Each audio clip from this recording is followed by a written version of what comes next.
Hi everyone, thank you for joining us today. So I am joined by Sophie Kneeshaw as part of a series of career Q&As that we're doing in partnership with the Reed Women in Technology Mentoring Programme. I'm not going to steal Sophie's thunder and give a big long introduction. That's part of the process, is for Sophie to let us know a little bit more about herself, what she does today, what she used to do, and how she got to where she is. So yeah, Sophie, over to you, mate. Trying to give us a little bit of an intro. Yeah, so just a little over a year ago, I decided to make the move into tech. So previously, I was a head of performing arts, teaching music and drama in a secondary school, and I've been doing that for 13 years. And it came to a point that I was kind of ready for a change. And then February last year, decided to join onto one of Code First Skills courses, their Python and apps, and wrote my first line of code and absolutely loved it and thought, you know what? I'm ready to give this a go. And by May, I had joined onto their CFG degree. And I was sponsored by CFG at that point as well. So what that means is that after the end of the course, I would then need to seek my own employment. They do have some options where employment is offered as well.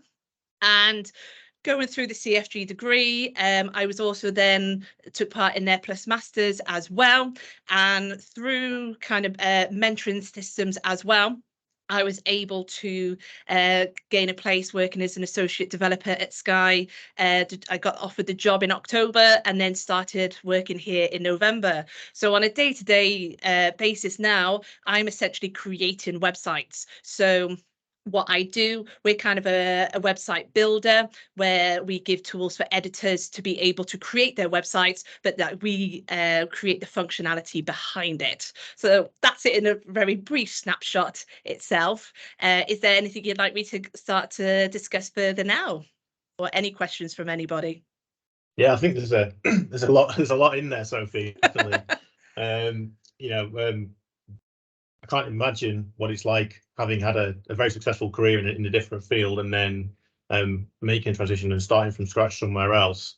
First of all, I guess what was the trigger? What motivated you to move away from that first career in teaching and explore technology as an option?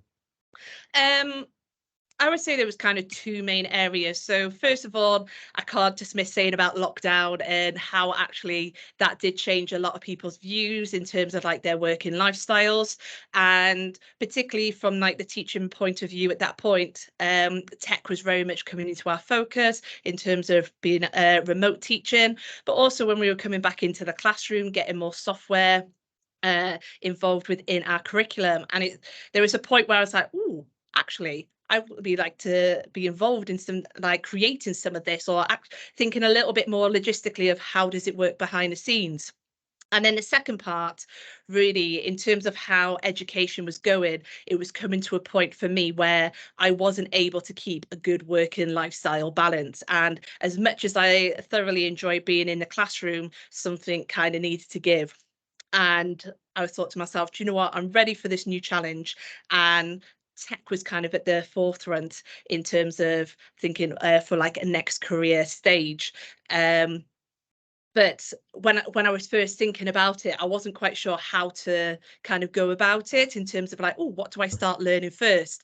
And thankfully, Code First Skills kind of came on the peripheral, and I was like, oh, let's give one of their courses a go. And then if I'm being honest, I kind of rode the wave of Code First Skills because new opportunities kind of started to emerge, and it was like, why don't I just take hold of this opportunity? What's the worst that can happen?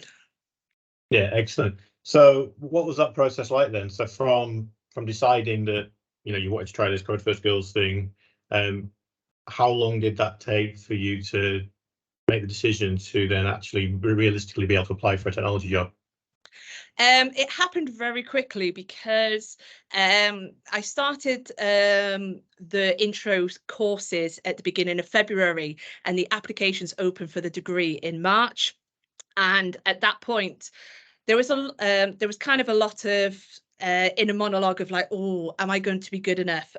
Do I know enough of the skills yet?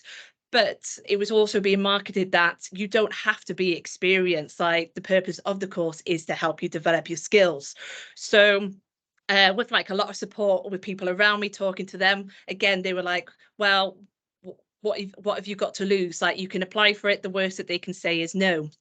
So by the March, I was applying for the CFG degree, and there was different levels that you had to go through. And admittedly, the tech test, that took me a long time. I definitely was finding some of the questions difficult, but when I say there was no time limit, so it was kind of taking each of the questions one by one and really thinking about it strategically and logically as well. But then when it came to other parts of the application where you have to do some kind of video interviews, I felt a little bit more comfortable with that itself. So I suppose essentially from the February when I started coding, I was on the degree course by May.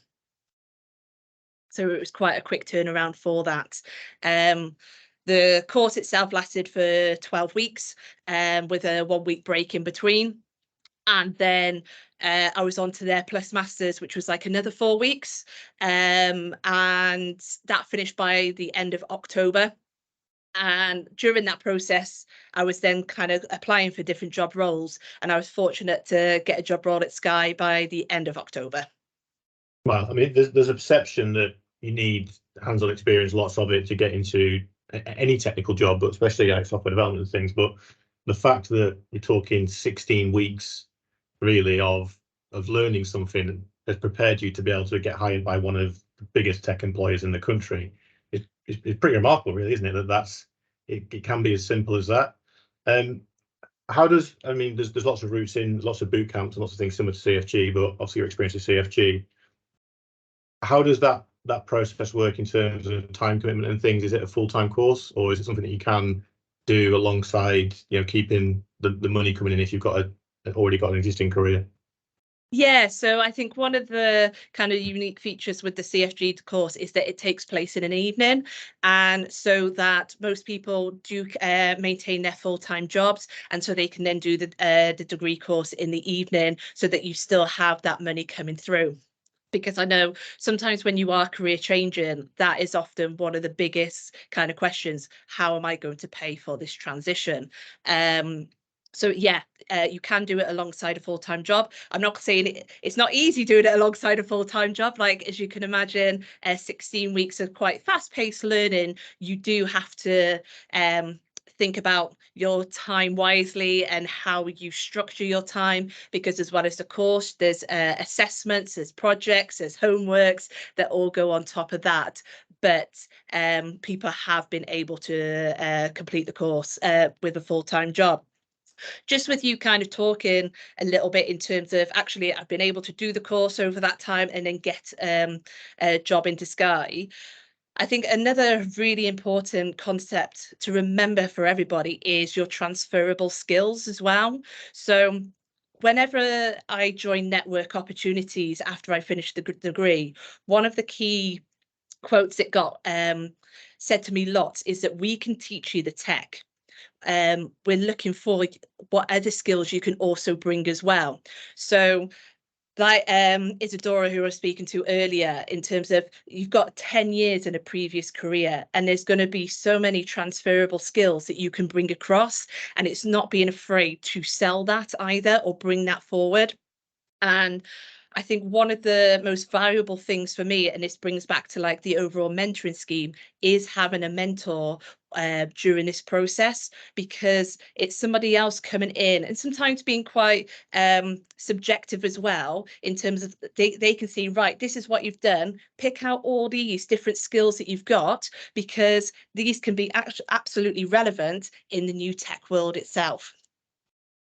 Yeah, great. There's a few things there I think we can move on to, but looping back to the money conversation we were having. Yeah. I know it's not obviously the main motivator for a lot of people. You already mentioned the difference in work-life balance and some of those things that tech careers do generally offer.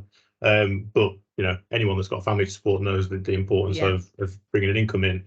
So from an earning perspective, an earning potential perspective, how long do you see it being until you are able to get back to like a parity with where you were, having been 10 years in a different role?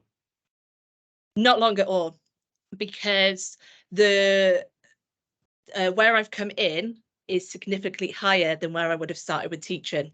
So there's already about a £15,000 difference between where I would have started as a teacher compared to where I started as a developer. And I would say possibly within maybe 2 years, I could be on parity in terms of where I was with teaching. But I think the main difference, if I wanted to, is that there's also the option to go a lot further up. So if you're somebody who was like really looking into that kind of career progression and looking at what money that brings through, there's quite a big opportunity to be earning quite a significant amount of money. Excellent. I'm gonna come to Isadora, who's got a question, because I don't know what the question is just yet. So I know that I can ask Eva's question in a second. So Yeah. Isadora, do you want to come off mute and ask Sophie? Sure. It is, yes, about salaries. So I'm in a similar situation, as I mentioned. I've got 10 years of experience, but when I look at jobs, I only see kind of entry-level jobs. And obviously, I recognize I have zero coding experience. But Sophie, did you find that you were able to negotiate a higher salary, even though it's an entry-level coding job, because of your previous experience? You know, that's a really interesting question. And I was only talking about this with my manager earlier this morning. I didn't negotiate. And I'll be honest, I think it's because I was shocked at the starting price here. And I was very much thinking it was going to be significantly lower. So I was very much, I'll be honest, kind of, oh, yes, thank you very much on that one. And but another colleague also joined at the same level as me, did exactly the same. And it was that comment like, oh, yeah, neither of you negotiated. And I think because, like, for me, in teaching, you don't tend to negotiate. It's very much like a clear band that you move on up. But there's definitely the scope to negotiate.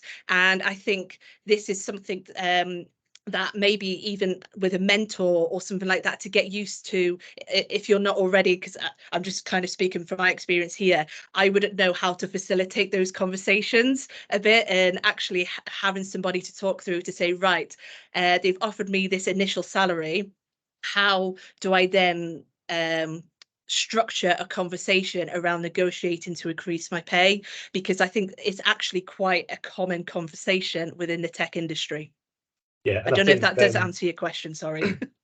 Yes, speaking as a recruiter, where I'd weigh in here is to say, I think it's always appropriate to have an open and honest conversation with your employer. You know, if you genuinely do have concerns about being able to earn a certain level to maintain a mortgage that you've got or things like that, or aspirations to get to a certain point where you've been in the past or beyond that, I think just communicate that with the person that's making the offer, because even if they can't adapt the starting salary, they might be able to put in place quite, like Sophie said about teaching, quite a structured plan for this is where we're looking to get you to, and this is how we're going to get you there, and that might accelerate some of the learning and development and ongoing progressing. They know you're not going to try and get in that entry level role and stay there for a long time. You want to very quickly move through the ranks to get to the point where you need to be. And I don't think anyone could take offence at you opening that conversation up to say, realistically, this is what I'm aspiring to earn. Might not need to be today, tomorrow, but this is where I need to get to as quickly as I can. So I'd always do that. Sure. So yeah, is that okay, Dora? Just a follow-up question. Yeah. I've just wondered whether there's a lot of supply in the market because lots of people are doing similar kind of entry-level coding courses, and whether in both of your experiences you've seen that therefore it's harder to negotiate because the next person is willing to take a lower salary. You know what? I think that that's a very interesting perspective. And the one thing I would say is, what does it say about a company who is only wanting to employ someone because they're cheaper? And if that was the case, I don't think I would want to work for that company.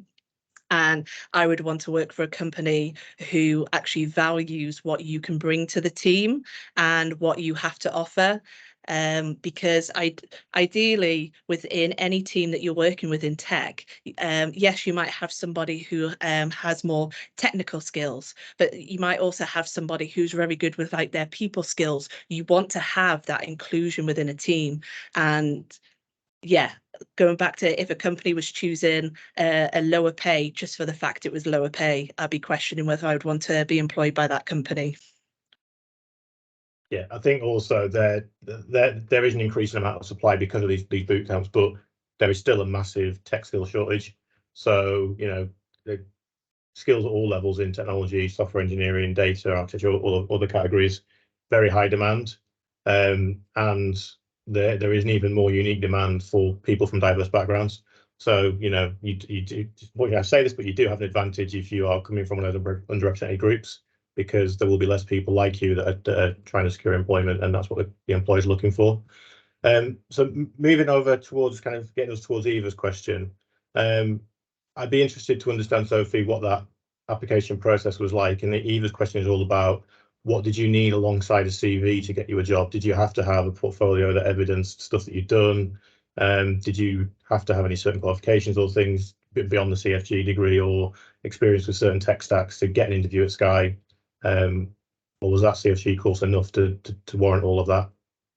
I would say, yeah, the CFG course in one sense was enough to warrant it, but I would really focus on building an online portfolio, because I think one of, as we're kind of saying, there's lots of people kind of applying for roles, but if each of the recruiters or the employers have access to see actually what it is that you're doing, okay, by having an online portfolio, whether it's showing it through GitHub, they can see exactly what it is that you've been working on. So yes, you've done a CFG degree. My concern when I was first going through the job search was, because I was part of the first cohort who was sponsored by CFG, whereas previously, before, you only had a degree if you got a job placement. I was like, do companies even know what the CFG degree is? So I was like, I now need to make that visible and kind of showcase what work that I have done. So I kind of opened up, made sure on GitHub that it was easy to see my repositories, and there's ways that you can send people to different links within your projects. I also then kind of built up my LinkedIn as well, and again, signposting people towards projects, and also doing posts showing kind of what I was doing. So I was essentially creating my own story. I was kind of storytelling through different ways, because I know when I did come through to the interview stage, particularly with Sky, you start to notice, well, I was starting to notice that people were viewing my profile from Sky. And so they were looking to see what I was doing in order to see, like, talk about the projects when it came through to the interview. So I really can't express enough, get an online portfolio so that people can see what you are doing. There was another part of that question as well that I forgot. The other part was just about programming languages, tech stacks and things. From the view that you have at the moment of the industry, what would you say are the key things to invest your time in learning that are going to carry you through for, whatever the next iteration of tech is? Again, there's not a definite answer on this. What we tend to find with developers is that you do start off with a language or a couple of languages. So often Python and JavaScript are your couple of base languages. As you go into different companies, some do keep that. So I still very much work with JavaScript, React and stuff, but other companies might then be like, right, I'm gonna I think it's C#. You start to move into other languages, but just because you move into a brand new language doesn't mean that it's completely brand new to you. A lot of the systems are transferable. So in terms of how things code is written, how it's structured out, you can still transfer that knowledge over. So sometimes you can still be learning a brand new language, but you've got the skill set behind you from your degree to help you with that transition process. Yeah, and I think without dumbing down what it is to be a software developer, you can get an amazing amount of insight from using Google and using things like ChatGPT. If you know the fundamentals of how to build programming language, you can actually get excerpts of code from other places that already do things, already work, and just copy them into the project you're working on. So it's absolutely possible to learn a language. It's not like, going from in terms of speaking languages, having to completely learn a whole new alphabet. A lot of the constructs are all the same. Yes, definitely. Definitely. Yeah, you spoke about transferable skills. So obviously, you know, having known you for a while, it is those communication skills and that ability to tell a story and bring things to life, I think, which would have added massive value to you in a software engineering team. What other backgrounds have you seen people come through CFG and into Sky come from, and what kind of skills have they brought to the table that might even be different to what you have? Yeah, so I'm just thinking back to like my cohort itself. So I know we had someone come through from the fashion industry and converted from fashion into tech. And I think, again, it's when I say linking to that communication, because they were used to speaking to lots of different clients, lots of the clients have different requests. So when you're then working within a team, you're working within projects, do you know what? Sometimes not everybody agrees in a team. Okay. To be fair, if everyone does agree, that's when I start to worry, because actually you need those different kind of ideas coming through. But it's that negotiation process of actually how do we work together then in order to create the best product possible.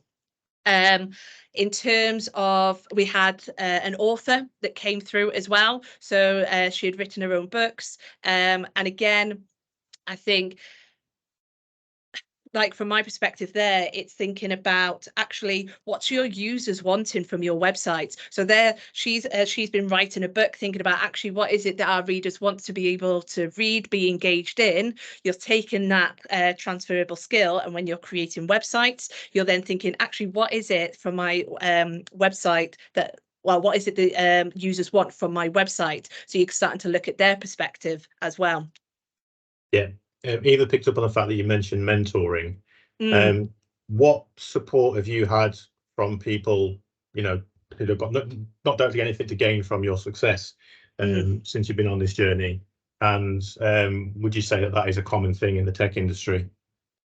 For me, mentoring was almost as important as doing the CFG degree. And whereas the CFG degree taught me the tech skills, the mentoring helped me kind of change my mindset and kind of prepare for the tech industry. I was part of a scheme over a course of 12 weeks where we had like weekly sessions in terms of building your elevator pitch, your CV pitch, your CVs, preparing for the different interviews. But then I also had like one-to-one sessions as well in terms of like how to approach, when I say the interview process, because again, it's very different to kind of how I was kind of in teaching. In terms of, I don't know how popular it is across the whole tech industry that people do definitely have mentors, but I strongly kind of encourage it, because it's an extra perspective and often will give you insight into an industry that you're very new to. Yeah, I would, if you're not familiar with mentoring and coaching things like that, I'd also look up terms such as sponsor and advocate and things like that, because what you'll find is there's massive value in obviously you knowing your trade, Yeah. but you will find that you get a lot more out of it by having a strong network. Sophie's done a great job since she's been in the industry of being visible Yeah. and, you know, connecting with people and making connections, and all those people will, if not already, at some point contribute to Sophie's continued success in the industry. And one of the great things I found from working in tech for 14 years is it's an industry where everyone encourages and celebrates everyone else's success. You won't Yeah. find that there's a lot of one-upmanship. You'll find that the people are out there genuinely trying to help everyone else to progress. You know, as an industry, we move forward by change and evolution, and that only comes with new blood and new ideas. So we generally do want people to be successful. So I couldn't advocate for a career in tech any stronger if I tried, to be honest. And I think that regardless of your background, it might not be software engineering, it might be some other job, but there's such a wide variety of career types within the tech industry, and they're all accessible through, you know, non-tech routes. And it's not the case that you require a degree. Sophie, we're coming close to the end of the time. There's a few minutes if anybody does want to ask any more questions. While we give people a chance to have a think about that or type anything in the chat. Sophie, are there anything else that you want to cover? Any parting words from yourself? I think a lot of it is, I can't stress enough about creating your own network and building your own network, because most of the time that opens up new doors of opportunity. Also, do take opportunities by the hand, because you don't know where they're going to lead. They might end up leading you into a new role. For example, my job at Sky, I actually went for a higher level role. I didn't get that higher level role, but because they liked what they saw, they were like, we've got a role more suited for your kind of position, in terms of they knew I needed that extra tech learning. Yeah, they offered me like that different position. So if I hadn't have gone for that role, that opportunity, I actually wouldn't be sat here today. So go for it, because the worst thing that people can say is no. Ace, thank you. We've had no more questions come through. I'm going to leave the door open, so if anybody does want to engage with Sophie after the session, they're absolutely welcome to reach out to me. I'm sure Sophie won't mind you find her on LinkedIn and things, reach out to her if you have any questions. Please do. I kind of say open door, like do message through. If I can help, I will. And if somebody comes through with questions that I can't answer, like, because I've built kind of a network, there's normally someone that I can send you to, in terms of like, oh, they might be able to give you an answer on this question. Cool. Well, thanks for joining today, Sophie. Really informative. And like I said, for everyone on the call, do generally keep in touch. And yeah, maybe we'll see you next time when we interview our next guest. Amazing. Thank you very much, guys. Cheers, guys. Bye. Bye.